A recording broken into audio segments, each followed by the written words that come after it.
My dad sold my custom gaming setup and kicked me out because my stepfamily lied. Now their lives are a dumpster fire. All right, Reddit. So, this is going to be a long one, but I need to get this off my chest. My name's Joy, female, and I am 19 now. But this story starts when I was 17 and still living in what I thought was my home, but was apparently just temporary housing. My mom died when I was 8, cancer. Dad never really talked about it much after the funeral, just said we had to move forward and be strong. Whatever that meant to a third grader who just wanted her mom back. Dad remarried when I was 12 to this woman, Carla, female, 47. She had a daughter, Maddie, female, who was also 12 at the time. From the start, it was obvious I was the outsider in this new setup, not in ways my dad would easily notice, but in all those small, everyday interactions that slowly pile up. Carla would make dinner and somehow always forget to make enough for me. She'd do laundry, and somehow my clothes would still be dirty afterward.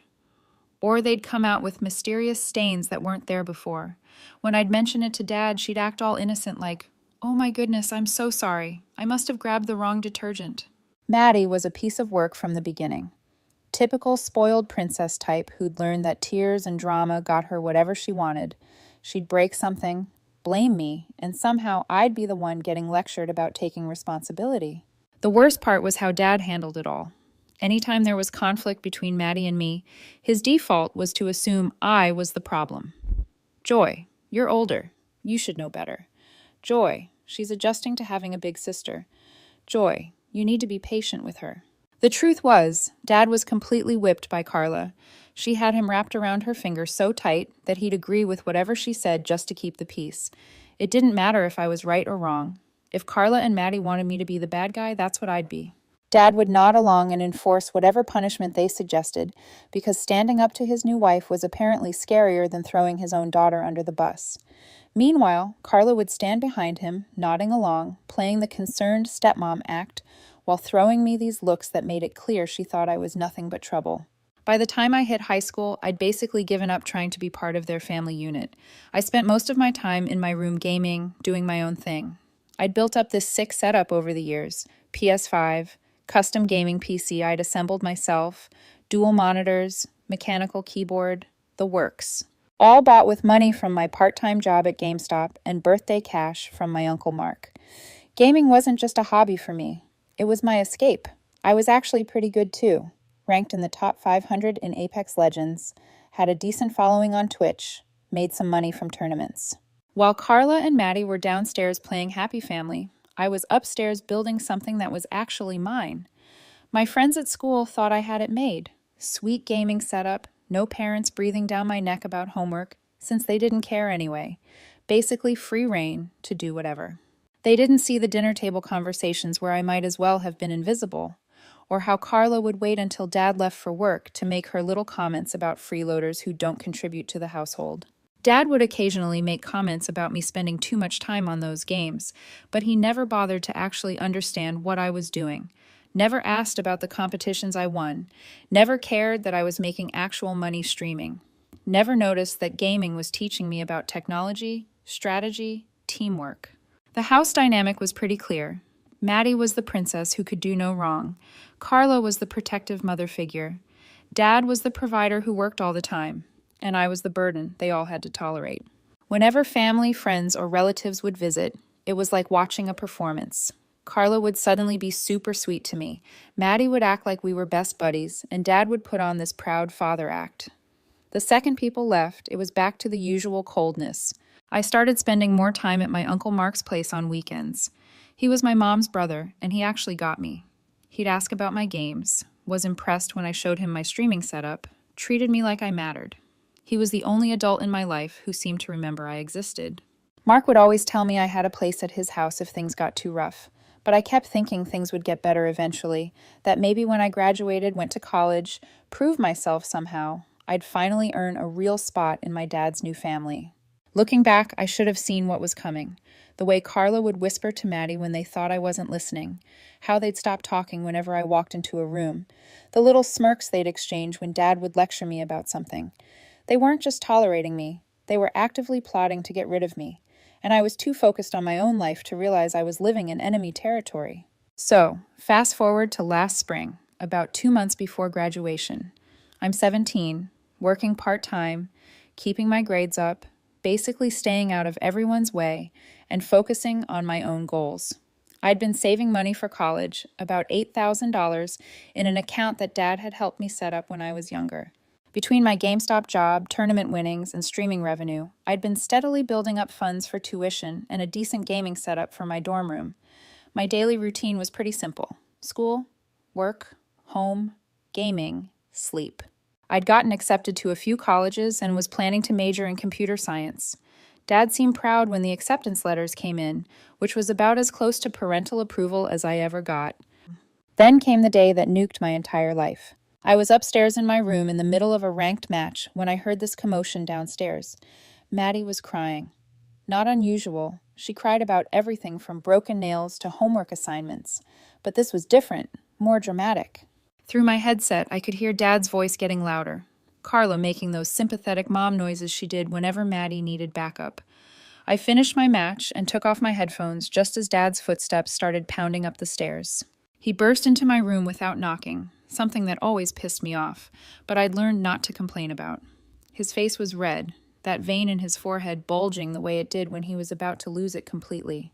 "Where's the money?" he demanded. "What money?" I asked, genuinely confused. "Don't play dumb with me, Joy. Maddie had $2,000 saved up for her senior trip, and now it's gone. She says you're the only one who knew where she kept it." I just stared at him. $2,000? Dad, I have no idea what you're talking about.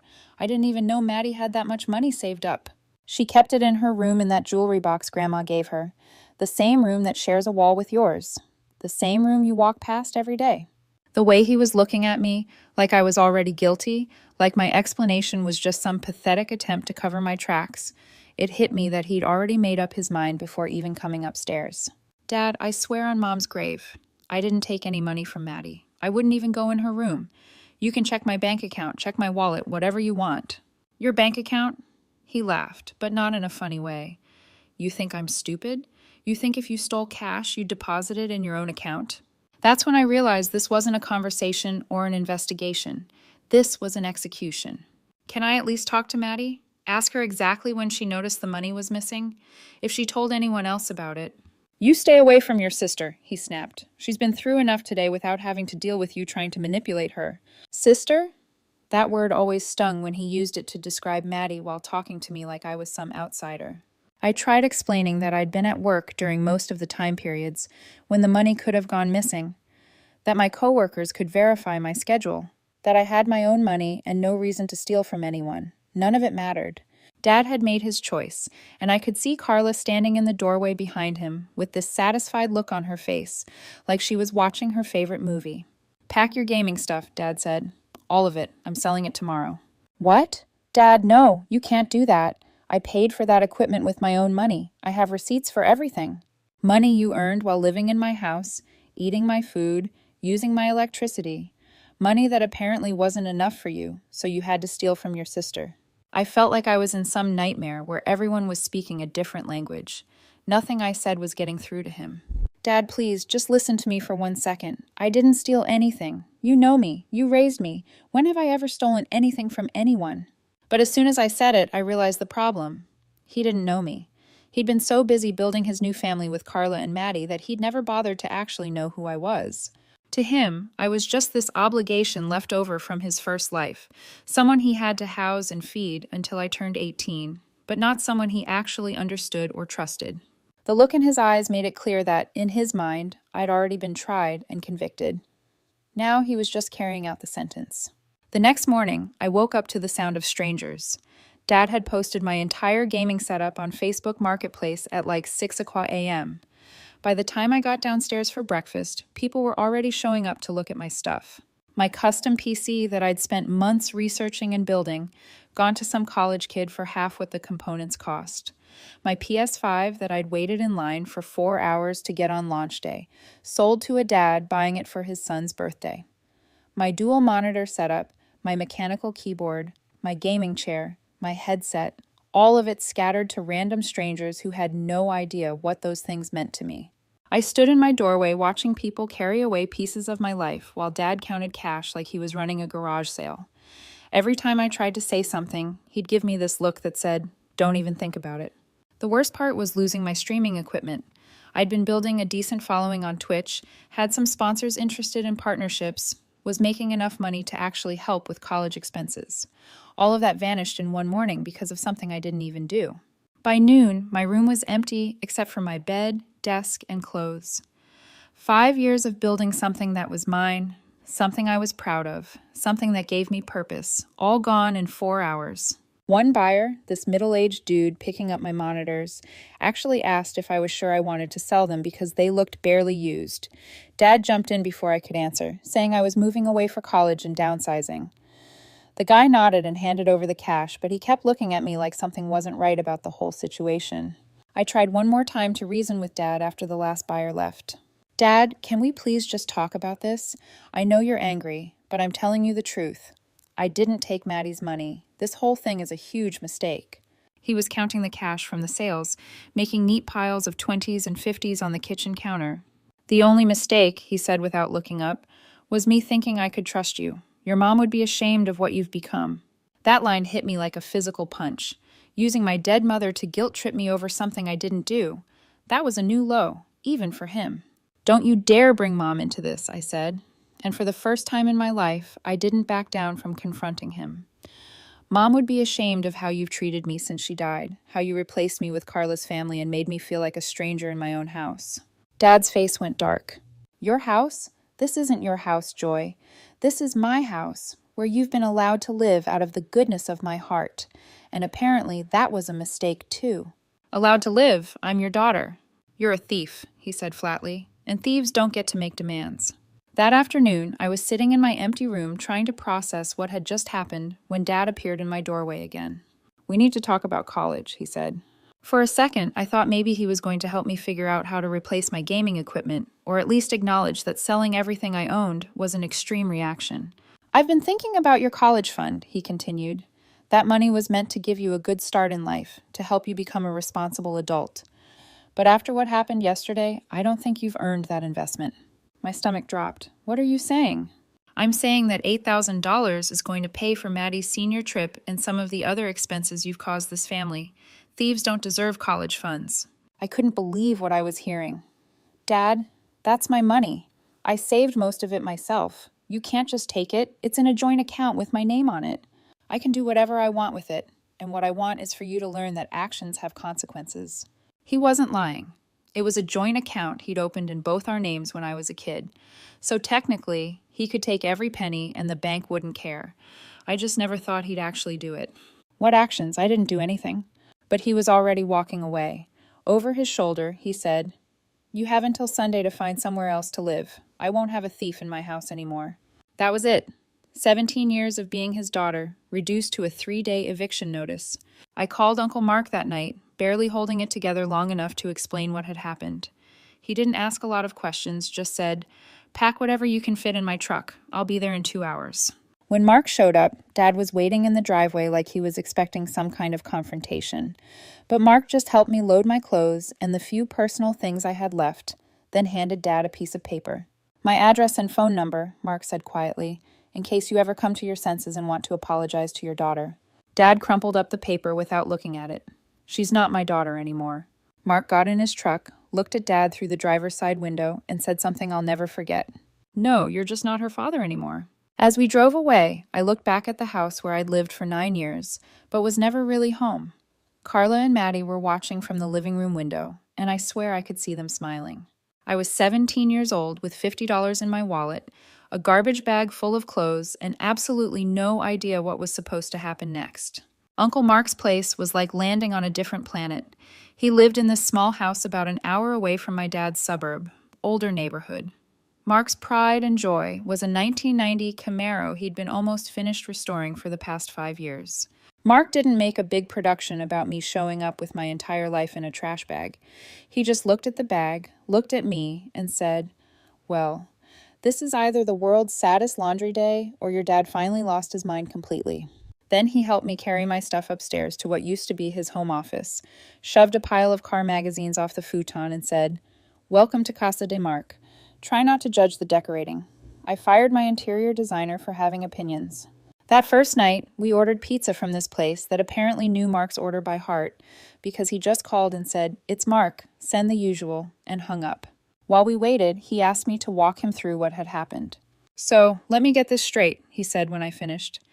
"Princess Maddie claims she had $2,000 in cash just sitting around, and your dad's response was to immediately destroy your property instead of, I don't know, asking why you'd steal $2,000 when you already had $8,000 saved?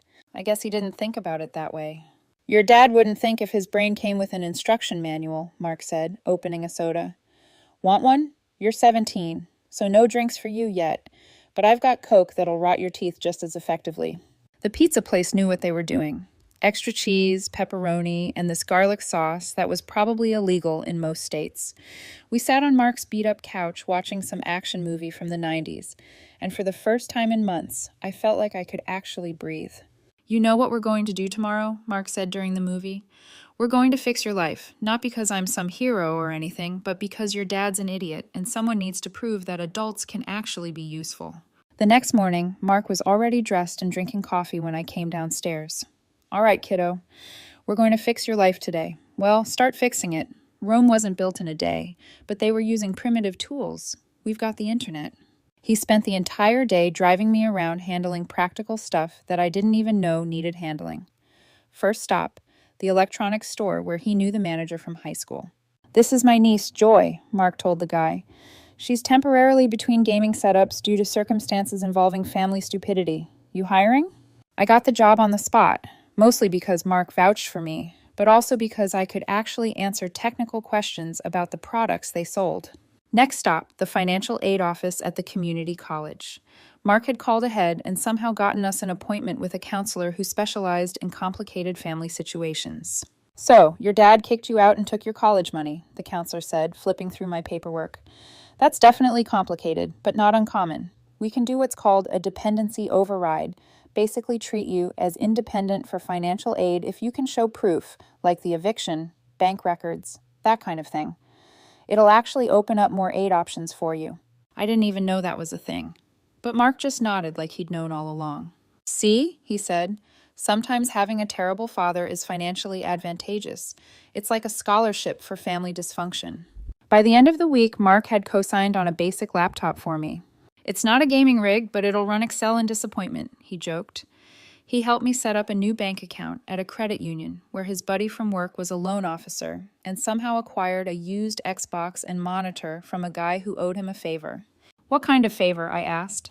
"The kind where I don't ask questions and you don't either," Mark said, hooking up the console to the TV. "But I can guarantee it wasn't stolen." He paused. "Probably." The Xbox wasn't much compared to what I'd lost, but it was mine, and Mark had somehow gotten it for like $50. When I started streaming again, I just streamed straight from the Twitch app on the Xbox at first until I could afford a capture card and a basic PC to run things more smoothly. Mark would wander by occasionally and make comments like, "Is that the part where you shoot the bad guys or are they shooting you? It's hard to tell from all the swearing." Mark showed support in weird ways. When I got my first paycheck from the electronics store, he took me to this sketchy used car lot and helped me negotiate for a beat-up Honda Civic that barely ran but would get me to work and school. "The secret," he told the salesman, "is that we're not desperate buyers. We're just broke. There's a difference."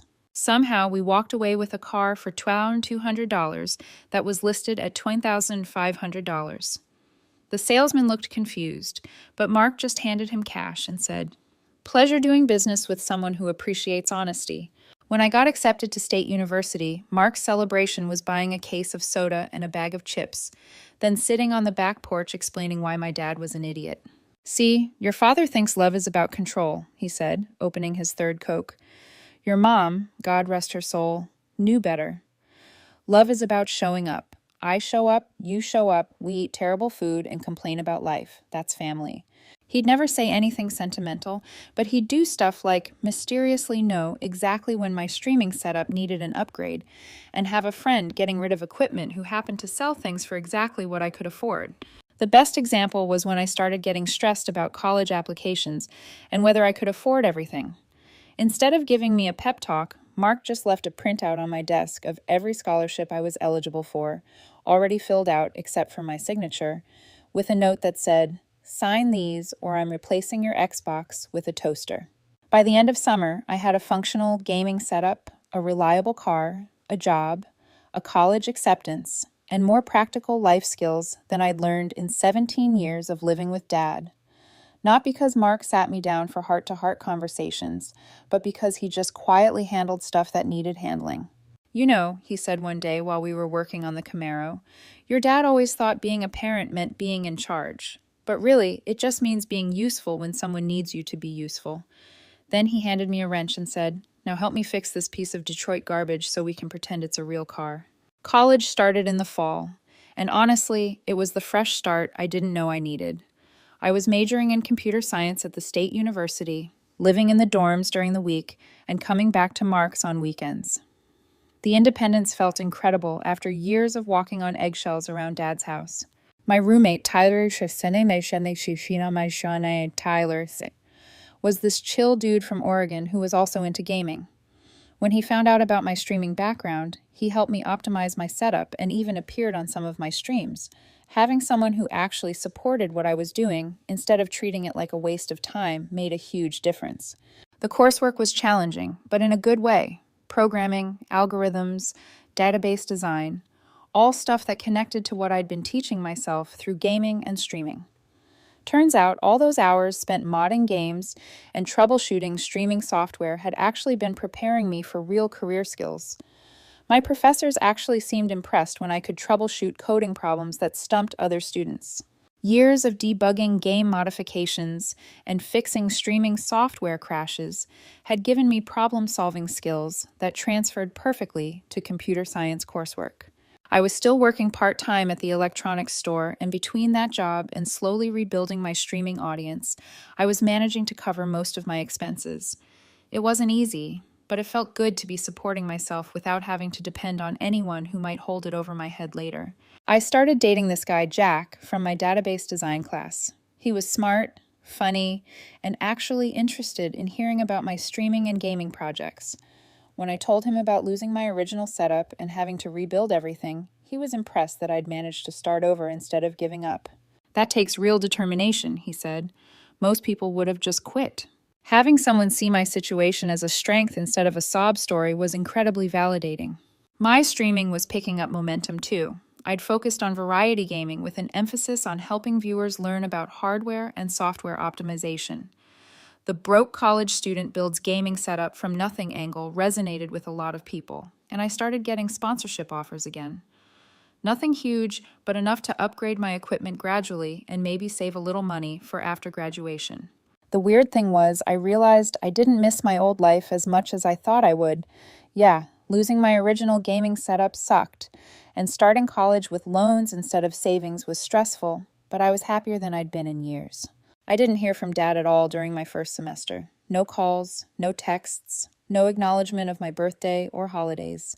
It hurt sometimes, but mostly it was just quiet, like a background noise I hadn't realized was bothering me until it stopped. Mark would occasionally get updates through family members. Apparently Dad and Carla were having some issues. Maddie was struggling in school, the usual suburban drama, but he never pressured me to reach out or suggested I should forgive and forget. Your dad made his choice when he threw you out, Mark said one day when I was wondering if I should send a Christmas card or something. If he wants to be part of your life again, he knows where to find you. But that's his move to make, not yours. The spring semester was even better. I'd hit my stride academically. My streaming channel was growing steadily, and Jack and I were getting serious. I felt like I was finally building the life I wanted, instead of just surviving the life I'd been stuck with. Then, about a week before finals, my phone rang with a number I hadn't seen in almost a year. It was Dad. I stared at the phone for 3 rings before answering. Part of me wanted to let it go to voicemail, but curiosity won out. Joy, it's your dad. His voice sounded wrecked, tired, desperate, maybe a little scared. I know you probably don't want to talk to me, but I need to tell you something about what happened last year. Some things have come to light. I didn't say anything, just waited. Maddie, she got arrested last week, shoplifting. But when the police searched her, they found illegal substances. When Carla and I confronted her about it, she admitted to some things. More silence from me. She'd been stealing money from around the house for months, including that $2,000 she said you took. She made the whole thing up because she needed someone to blame. I felt this weird mix of vindication and emptiness, like finally getting an apology for something that had already broken beyond repair.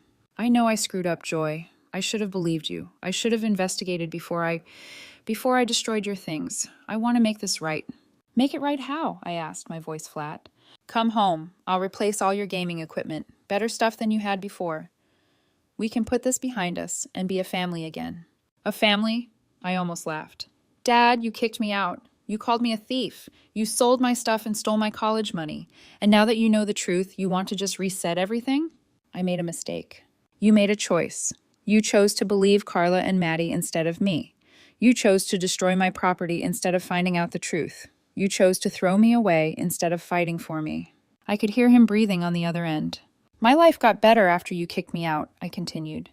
I'm in college, I have a job, I'm with someone who actually gives a damn about me. I don't need you to fix anything. Joy, please. Carla and I are getting divorced. Maddie's situation it's bad. I'm going to be alone here, and I realize now that I threw away the only real family I had left. And there it was. He wasn't calling because he felt guilty about what he'd done to me. He was calling because his backup plan had fallen apart and he didn't want to be alone. So you want me to come back and be your emotional support daughter? Fill the gap now that your perfect little family exploded? I just thought, you thought wrong. I'm not your backup plan, Dad. I'm not going to come running back just because you finally figured out who the real problems were. I hung up and immediately called Mark to tell him what happened. His response was typical Mark. Well, it only took him a year to figure out what everyone else could see from space. You want me to pick up dinner, or are you cooking tonight? Jack found me sitting on Mark's back porch an hour later, staring at my phone. Everything okay? He asked. My dad called, wants me to come home now that he knows I didn't steal anything. How do you feel about that? Honestly, nothing. Like he's a stranger asking me for a favor I don't owe him. That's probably healthy, Jack said, sitting down next to me. But the real story wasn't that phone call. The real story was what I found out over the next few months through Uncle Mark's neighborhood connections and some strategic social media stalking. Roughly a year after Dad's pathetic phone call, I was back at Mark's place for the weekend when he walked in from the grocery store, grinning like he'd just won the lottery. You'll never guess who I ran into in the checkout line, he said, setting bags down on the kitchen counter. Who? Your old neighbor, Mrs. Patterson. Apparently, she's got some interesting updates about your father's situation. I was home for summer break, working full-time at a tech startup I'd landed through my professor's connections.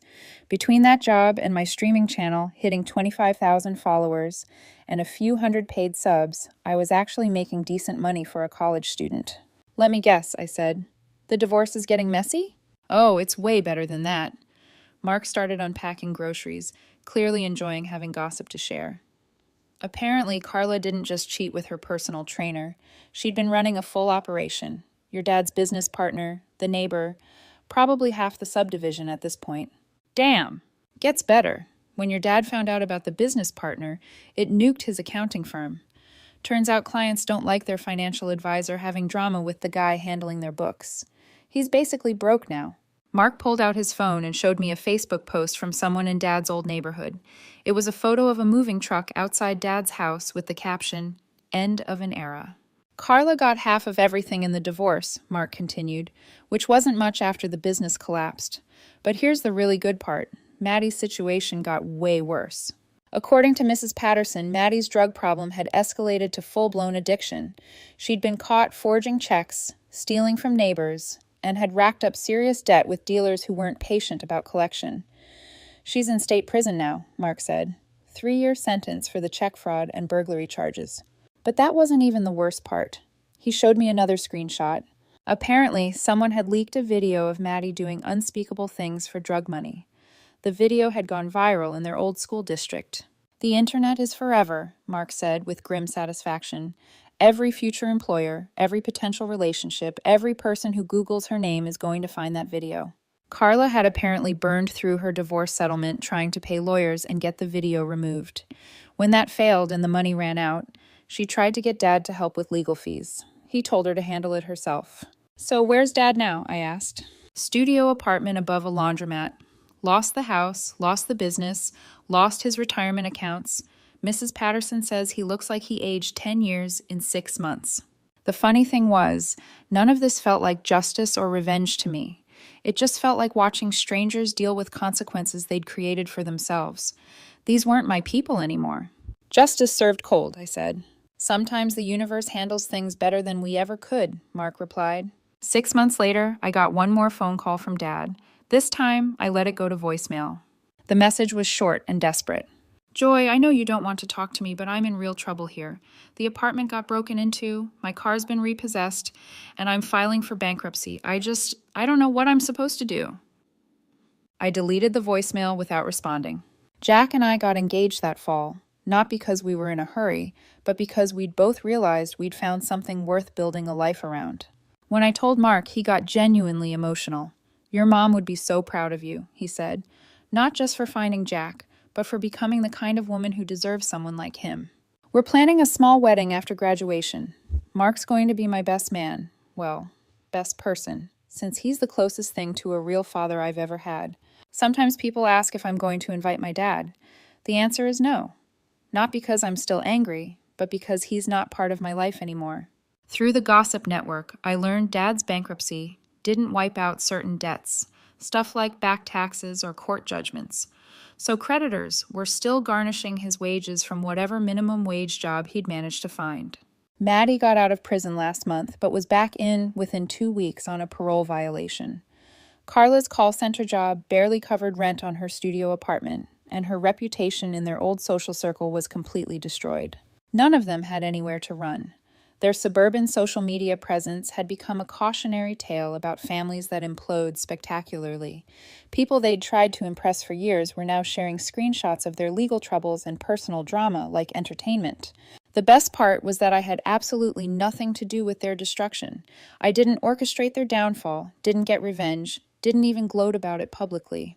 They'd simply revealed who they actually were when life got challenging, and the consequences followed naturally. I learned the difference between the family you're born into and the family you choose. I chose Mark, who believed in me when I had nothing.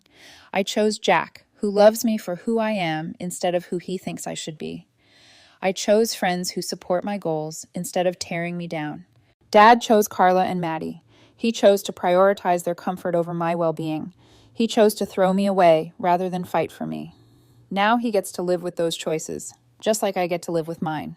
The difference is, I'm building something lasting with people who actually value me. And from what I hear, his family's destruction is still ongoing. The universe didn't need my help. It handled everything just fine on its own.